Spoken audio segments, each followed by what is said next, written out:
फडणीस आज ह्या कडुलिंबाच्या पाल्यासारखं कडू बोलणार आहे. तुम्हाला आणि तुमच्या अंडभक्तांना झेपणार नाहीये, पण महाराष्ट्राच्या जनतेला हा प्रश्न पडलाय. काल त्या कॅप्टन खरातचं प्रकरण समोर आलं. बोंधुगिरीच्या नावाखाली त्याने महिलांवरती अत्याचार केले. त्याच्या डोक्यावरती छत्र धरणारी राजकारणी मंडळीच होती. त्याच नगर जिल्ह्यामध्ये एका कीर्तनकाराने, सो कॉल्ड कीर्तनकाराने 5 वर्षे एका अल्पवयीन मुलीचा अतोनात छळ केला.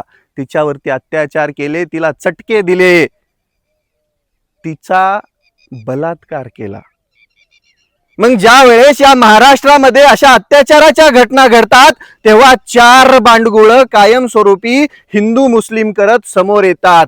पण या 2 घटनांमध्ये ते 4 भिकारचोट गांडुळ कोणत्या बिळामध्ये लपून बसलेत? का तुम्हाला दिसत नाही आता महिला? अरे या महाराष्ट्रामध्ये तुम्हाला सगळे प्रश्न दिसत नाहीत. तुम्हाला फक्त दिसते निवडणूक, तुम्हाला फक्त दिसते सत्ता, तुम्हाला दिसते फक्त तुमच्या पक्षाची वाटचाल. पण सुधरा रे, या महाराष्ट्रातल्या मुलीच सुरक्षित नाहीयेत, या महाराष्ट्रातला माणूसच सुरक्षित नाहीये. या महाराष्ट्रामधील कोण सुरक्षित आहे? या महाराष्ट्राच्या कल्याणासाठी कोण काम करतंय? तुम्ही सत्ता पिशासू बांडगुळ मंडळी फक्त मुद्द्यावरती राजकारण करता, पण एका हिंदू मुलीवरतीच हिंदू नराधमाने अत्याचार केल्यानंतर, भोंदू महाराजांनी अत्याचार केल्यानंतर ढुंगणामध्ये शेपूट घालून बसतात का रे? हा, लाजा वाटल्या पाहिजेत तुम्हाला, लाजा. प्रत्येक ठिकाणी मुद्दा बनून गुद्दे खेळणारे तुम्ही अशा ठिकाणी बांडगुळासारखं शांत का बसलात? याच्यातूनच दिसते तुम्ही किती मोठे अंडभक्त आहेत, तुम्ही किती मोठे सत्ता पिचासू बांडगुळ आहेत, तुम्ही किती मोठे भिकारचोट राजकारणी आहेत. नावं घेतलं तर झोंबेल सगळ्याला, पण हीच वस्तुस्थिती आहे. जर याच ठिकाणी कोणी मुस्लिम असता तर अख्खा महाराष्ट्र पेटवला असता.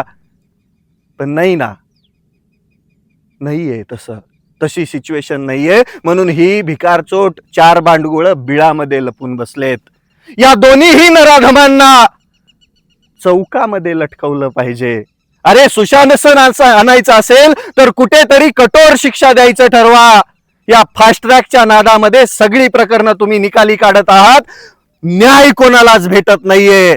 अन्याय रोज वाढत चाललाय. या महाराष्ट्रातून मुली गायब होताय, त्यांच्यावर बलात्कार होताय, ऍसिड अटॅक होताय, आणि तुमची राजकारणी करणारी मंडळी मुद्दा व्यवस्थित नसेल, त्यांच्या फायद्याचा नसेल, तर ढुंगणात शेपूट घालून बसते. निलाजरे आहात तुम्ही, लाजा सोडलेली भिकार